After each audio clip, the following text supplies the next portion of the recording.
Hello and welcome to another Steps of Sussex channel episode. I always have to remember which channel I'm on. Let's just adjust this camera to make sure that you can actually see me.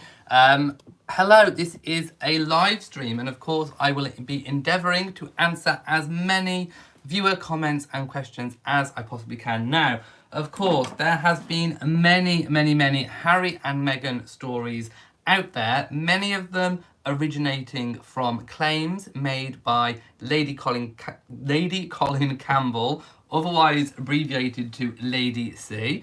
So many of them have been coming from her book. We've also had one Harry and Meghan claim, or rather it's a Charles and William claim, but it relates directly to Harry and Meghan, Harry in particular, made by Nigel Cawthorne from the Prince Andrew and the Epstein and the Palace book. So, as you know, as I spoke about in my previous live chat, there are many books coming out, some of them towards the later part of the year, but we do have Finding Freedom coming out in August. We've already had the Lady C book out. The Prince Andrew one is coming very soon. So there is going to be, as expected, as I predicted, many claims put out there that are, well, stories originating from claims made in these books. So what I want to do in this video is, well, it's going to be kind of like an ongoing series, because there are going to be many claims that are going to be circulating that need debunking. And in fact, one of them, which we'll talk about in a moment, I actually debunked 2 years ago, directly after the wedding. I made a video on it, and the video got 100,000 views. So somebody has not been doing their homework, which we'll get to in just a moment. Welcome to Melly Pratt, who has just become a a channel member from Steps of Sussex. You are now a Sussex stepper. You try saying that really fast. By the way, it's sunny here in the UK. It's really hot, so I am wearing my Ted Baker shirt with lions and tigers and all kinds of things going on. And welcome to Christine as well, who has also joined. Thank you so much for joining and supporting the channel. So, like I say, this is going to be an ongoing series where, you know, things that I find that are incorrect or wrong. By the way, I did see the comments in my last live stream. People said, Elliot, do you have the Lady C book? Yes, I have pre-ordered all of the books. I've ordered the Andrew book, the Prince Andrew and the Epstein book. I've ordered Finding Freedom. I ordered the Lady C book. I've ordered the William and Harry Brothers book coming out in, was it October, November? I've ordered them all. There is no preference, but the one thing that I will be doing whilst reading all of the books is reading with a critical eye. I am not the sort of person that believes things that I read really easily. I do question things, I do have analytical thought, and also I have my own knowledge, working knowledge of the royal family. So I am not going to believe everything that I read. In fact, well, let's put it this way. I haven't read much of the Lady C book, I have to say. I've been very busy.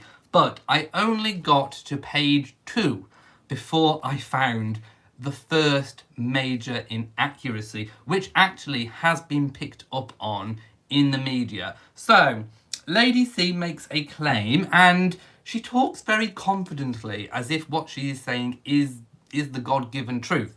And it's not, because on page 2, she makes a claim that Meghan did not curtsy to the Queen. And she quite rightly and correctly said that, you know, it is tradition that a bride where the Queen is in attendance always curtsies to the Queen. That is true. She makes a point of saying that Princess Anne curtsied at both of her weddings to the Queen. Diana did. Sarah Ferguson did. Catherine did. They all have. But she said that Meghan didn't. And, you know, maybe it's because she's American, maybe it's because she doesn't understand the culture and the tradition, maybe it's because she just forgot, and that Lady C is willing to forgive her that because, you know, maybe it was all too much for Meghan. When actually 2 years ago, I made a video where showing perfectly well, as I'm sure you all know, that Meghan did curtsy to the Queen. It was just a really weird camera angle. And I reposted that video in the community section of this channel. So if you haven't seen it, go check it out. And yeah, it was a weird camera angle. So rather than being a face-on shot, capturing the curtsy, what we actually got was an aerial shot. The camera was placed way up high, and it got Meghan coming out, having signed the register, and she did indeed do a curtsy. Now, it is a kind of blink and you miss it type moment. You do have to look. So if you watch the video and study closely, you do see a bob. But of course, the bob doesn't look very pronounced because of the weird camera angle. So, had Lady C just done a little bit of homework and actually watched my video, she would have seen that that rumour, wherever that rumour originated from, saying that Meghan didn't curtsy, was actually factually incorrect. She did do a curtsy at the wedding. My video clearly shows that. And yeah, that is the first inaccuracy. Now, like I say, I haven't actually got past page 2 myself. When I read it, I am going to be going through it with a notebook and pen.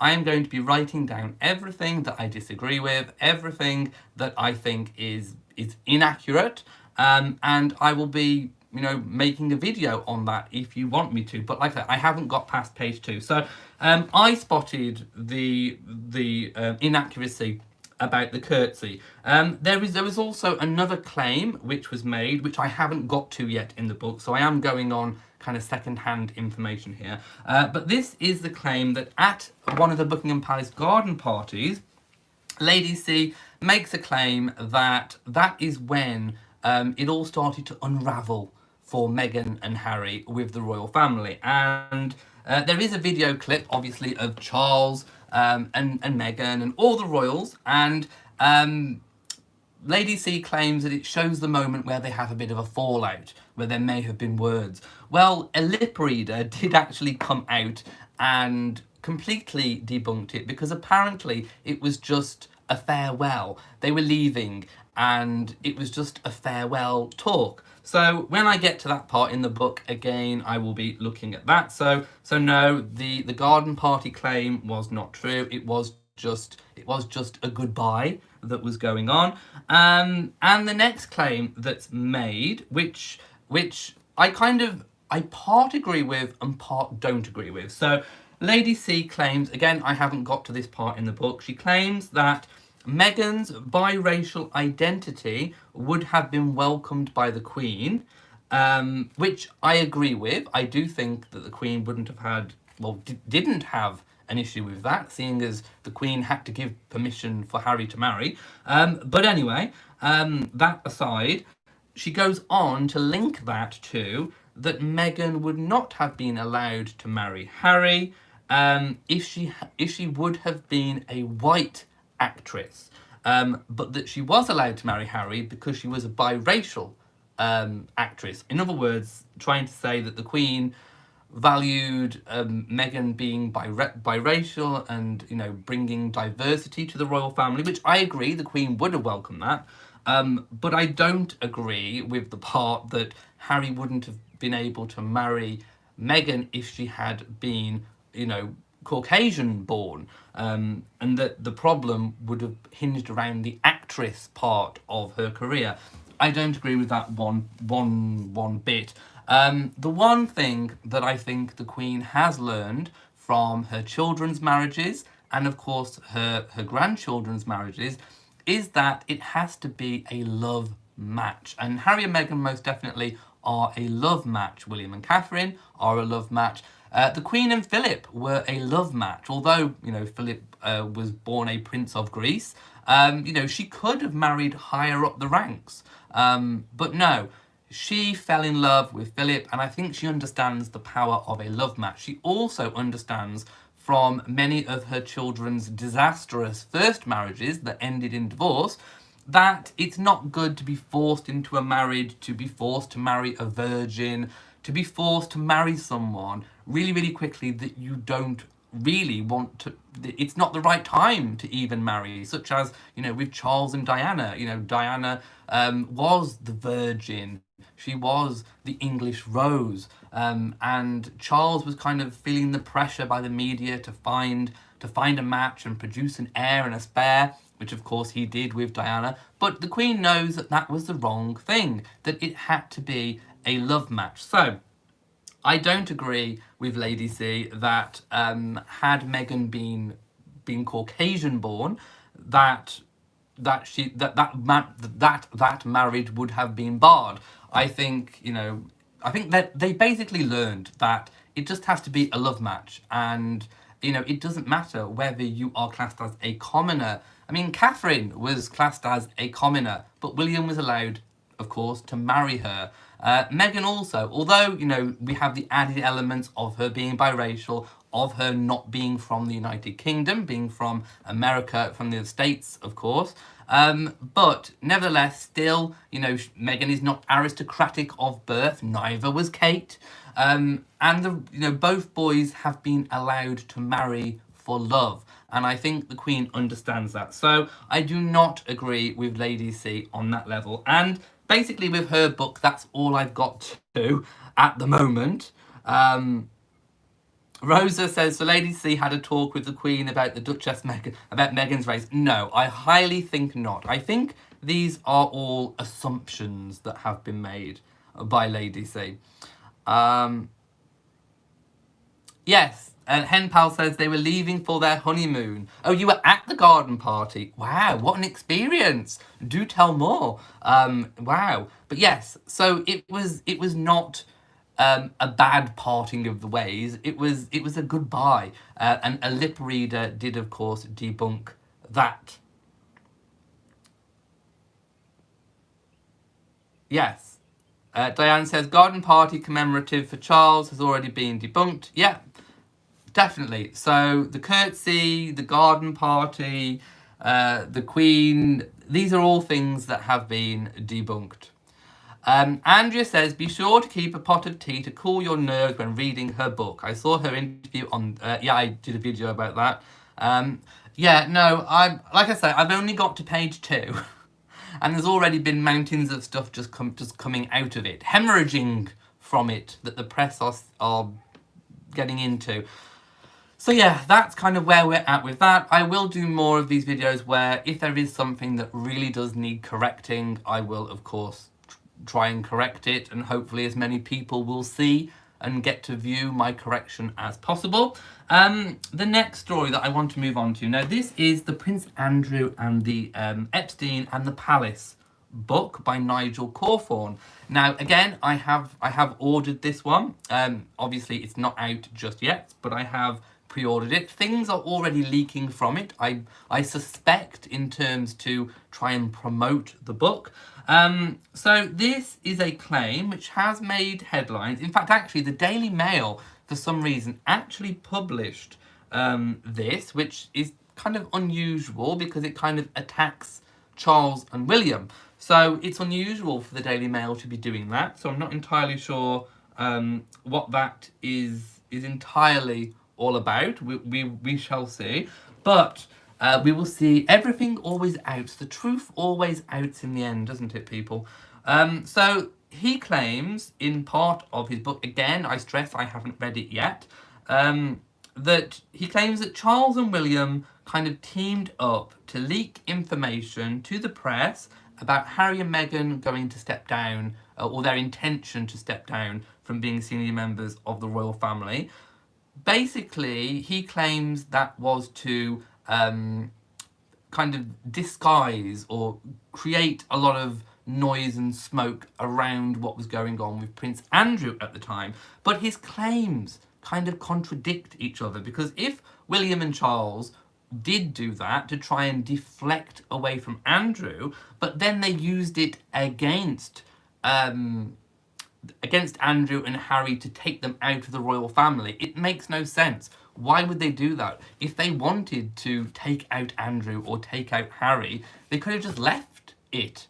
So I don't believe that at all. It doesn't make sense. I mean, if you just think about it logically, it doesn't make any kind of sense. So that claim kind of contradicts itself entirely. What I think was more likely the case at the time was that the Kensington Palace mole.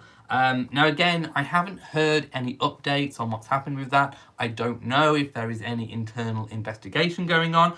But the Christian Jones, who is the Cambridge's communications secretary, obviously he had his boyfriend Callum Stevens, who then leaked information to Dan Wootton. So the claims go. Obviously, nothing has been proved. But hey, let's just park that for a moment. So I think what is most likely is that the Kensington Palace mole leaked things to the press, obviously for a little bit of money, and then that got out there.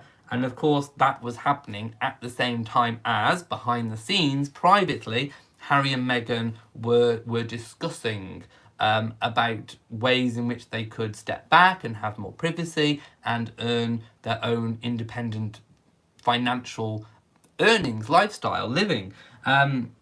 Also, that book claims that Harry's retirement is irrevocable. And I have to say, first of all, it's not a retirement. Harry has not retired from the royal family. He stepped back. Obviously, Harry and Meghan had different intentions for how they wanted to step back. That was shown to be not workable by the royal family. Again, we don't know all the ins and outs about that. But Harry has not retired from the royal family. He has stepped back from being a senior member of the working royal family. He still has the HRH, which of course they have decided not to use, but they are still the Duke and Duchess of Sussex, and of course they are still key members of the royal family, just not working members of the royal family. So, number one, Harry has not retired.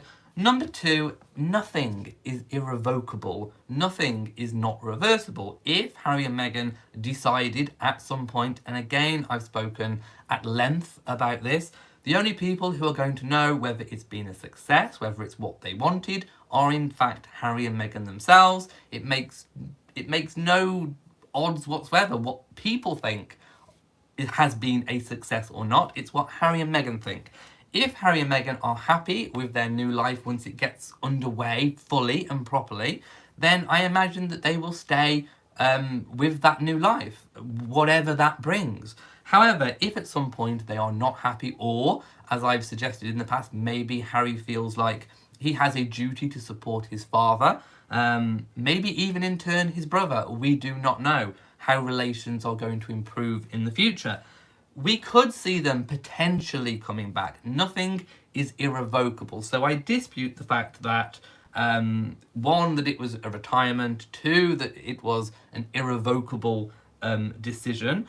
And also, obviously, I completely disagree with the claims that William and Charles teamed up to try and take out Andrew and take out Harry, purely because it's been rumoured that Charles has this ambition to have a slimmed down monarchy. It's never actually been proven. Prince Charles has never come out and actually said, I want a slimmed down monarchy. It's just what's been talked about behind the scenes.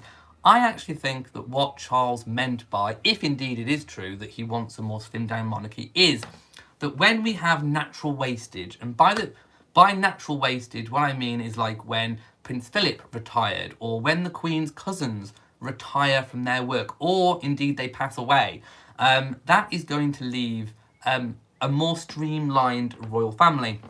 Also, we have the Queen's children, Anne, Andrew, Edward. They are all, and Sophie, they are all working members of the royal family. I don't think it was ever the intention to slim those down.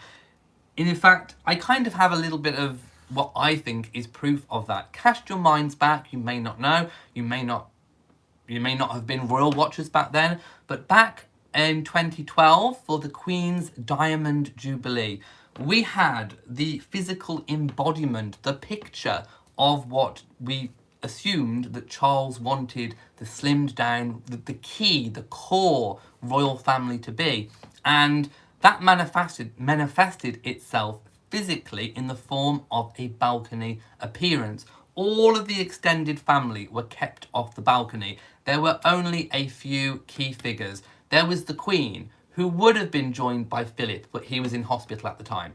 So there was the Queen. There was Charles, there was Camilla, there was William, there was Catherine, and there was Harry.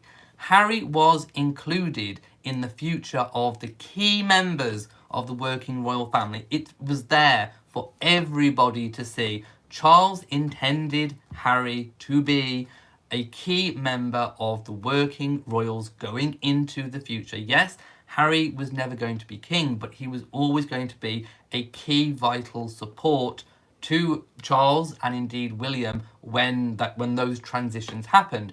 Harry was not frozen out. Harry was not intended to be disposed of, as Nigel Cornwall claims. You only have to look back to the 2012 Diamond Jubilee balcony appearance of what we think Charles meant the slimmed down royal family to be. And that included Harry and, of course, whoever Harry married in the future, which ended up being Meghan. So I dispute that claim entirely. We have the proof in terms of the Diamond Jubilee balcony appearance, which I'm sure many people haven't thought of to remember.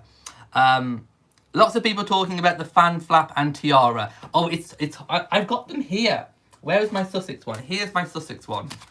There. In fact, actually, it's quite nice to have a little bit of breeze. Right, I'm going to go now and go up to the comments, and I'll try and read down as many as I possibly can. Yeah, not to mention Princess Margaret. Princess Margaret's marriage ended up being unhappy. So I think the royal family, appreciate a love match. Gone are the days where you had to marry of royal blood or even aristocratic blood, or that it had to be, a foreign prince or a foreign princess to unite nations and, unite kingdoms, because royal marriages used to be alliances. You could make an alliance between different countries by who you marry.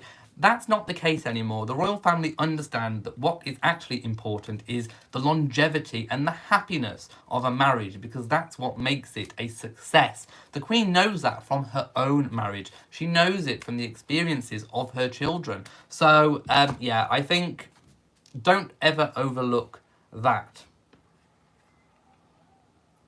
I'm just trying to read down, trying to find a really good comment. Alicia says, talking to Christine, says, I think it's because although William and Catherine broke up many times, well, once that we know of, Kate still wanted to be with William, hence the media calling her Waity Katie, but we don't know. I mean, you could turn that on its head itself. I mean, actually, it was William that was waiting. I mean, obviously, the effect was that Catherine had to wait, but I think William knew what happened to his parents, Diana and Charles. That was very rushed into, and I think William wanted to make sure that, that Catherine knew what she was getting herself into. V says, racist people always claim people of colour have privilege over whites because of our race. It's one of the sure ways to shot a racist. To spot one. I think you mean to spot one. But yes. Maxwell Smith says, who are you? Well, there was an expletive in there as well. To correct anything, who am I, period? Well, I have corrected things because they are incorrect. Just go and watch my video on Meghan curtsying. It's there for all to see. That's what it is. The truth is what the truth is. I'm just going down the comments to see if there's some. Beverly says... Oh, no, hang on. I'm going down again. Sandra says, why would Meghan not curtsy to the Queen? Exactly. When she did during Christmas was before marriage. By her wedding date, she would have had to have been briefed on protocol. Yes, weddings do not just happen. They have rehearsals. That would have been rehearsed. It was just a bad camera angle. Diane says, you'll recall Harry and Meghan offered to stay as working royals part-time. It wasn't due to Harry not understanding duty. It was the royal family had said no, thinking they dare not leave all the perks. Yeah, it was. Harry and Meghan had a different intention. That was obviously published on their website when they went kind of live with that website, and of course, you'll also recall they were kind of forced into that sooner than what they had hoped to be. I mean, again, I do not think that William and Charles would have wanted to have caused all that stir, or even used Harry and Meghan, or even Andrew in that kind of a way. That was not the slimmed down monarchy that Charles had envisaged at all. Yes, it is true that Andrew at that time, well, still now, was a big risk, which they did manage. Someone managed to obviously get him to step back, although obviously it hasn't been announced as a permanent stepping back. It was just for the foreseeable future. So no, those claims, just if you think about them logically, they don't add up.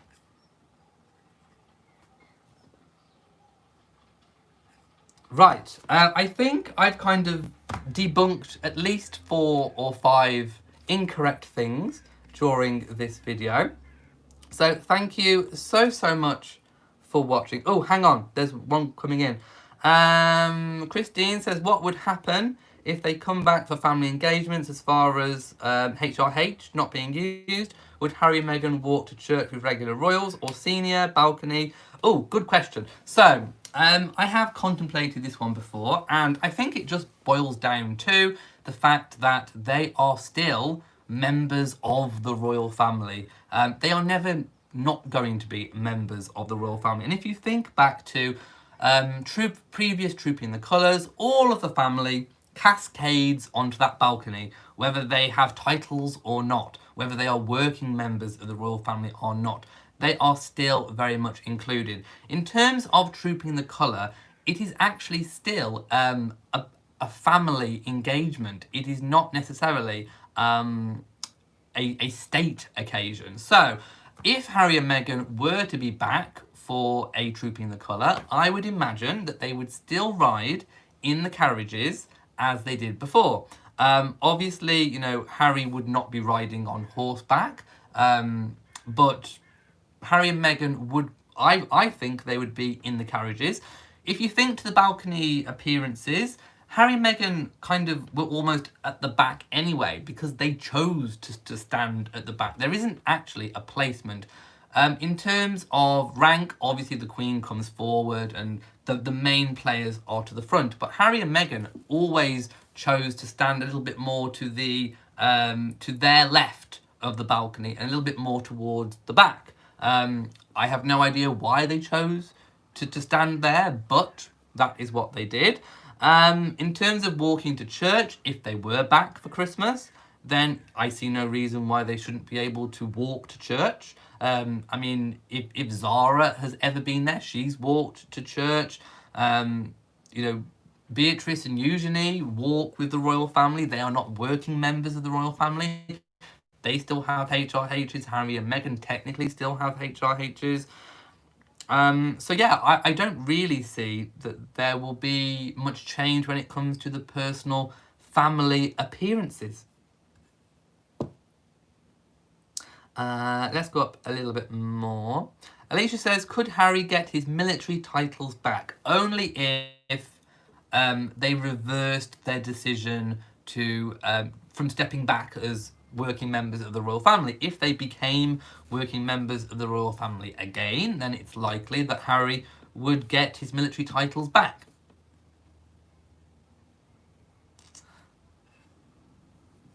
Oh, thank you to Tuli, I'm going to call you, who says, the whole ensemble looks good. Thank you so much. Mwah.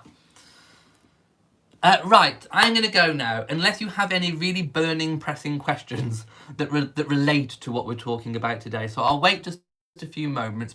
But again, thank you so much if you are a channel member and you are supporting as a channel member. Also, thank you so much if you are supporting on my Patreon. And again, I am going to rebrand my Patreon so that it incorporates all of my different channels as well. So thank you so much. Leslie says, thank you so much for such balanced opinions, for your research and providing your take on what is published versus what could be fake news.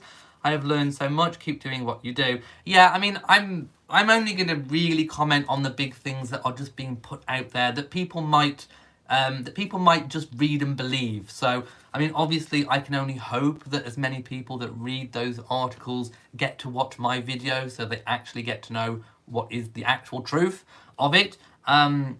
But at least I feel like I'm doing my bit. At least I feel like I'm doing my bit to correct inaccuracies that are out there. So I'm going to call it a day for today. I will be back later on with Flab to Fab on Elliot and Matt's British Life, my third channel. So if you are feeling a little bit like, lockdown has given you, like you've just been eating and you're not feeling as healthy as you were, head on over to Flab to Fab, 7 p.m. GMT, where we'll be talking honestly and frankly about weight loss, health, mental health, well-being, cooking, all the rest of it, anything to do with health, fitness, that kind of thing.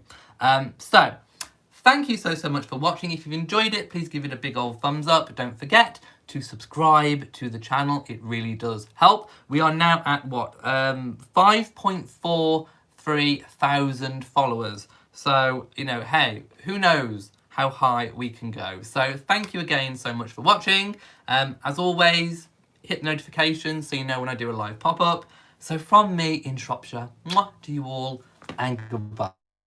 And keep your wits about you.